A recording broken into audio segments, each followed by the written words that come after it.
It was a threat credible enough for the RCMP to make a quick takedown. Now, we aren't sure exactly where or when this attack was supposed to happen, but we do know that a father and son are accused of trying to plan out a serious attack here in Toronto.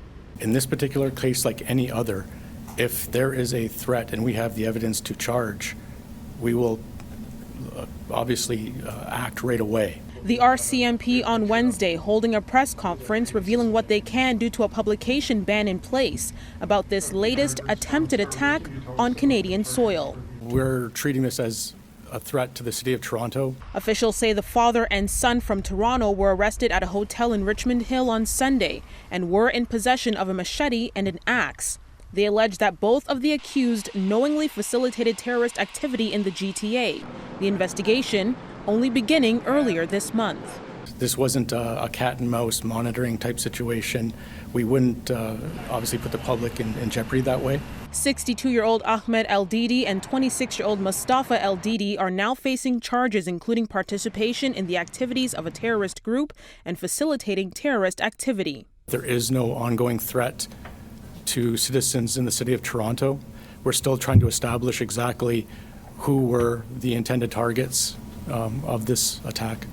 Officials say they aren't aware of any other threats being made to the Greater Toronto Area at this time, but they mentioned this did not appear to be a mass attack that was being planned.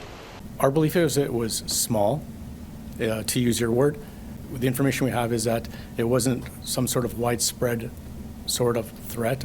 The 62-year-old suspect was also previously charged with committing an aggravated assault outside of Canada in 2015, but he wasn't on the National Police's radar until recently.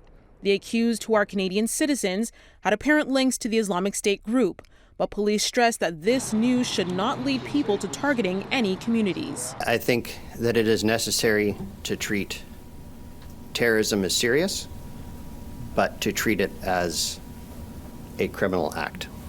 This is not based on individual communities or anything like that. It's individuals that are terrorists and are criminals. Now, there are questions that were being asked as to when this attack could happen, whether it was within the next hours or days. Officials were saying that it would be misleading to say that it was imminent, but rather they say that it was apparent and forthcoming. Now, both of the accused are expected to appear in court virtually tomorrow. In downtown Toronto, Afua Baah, City News.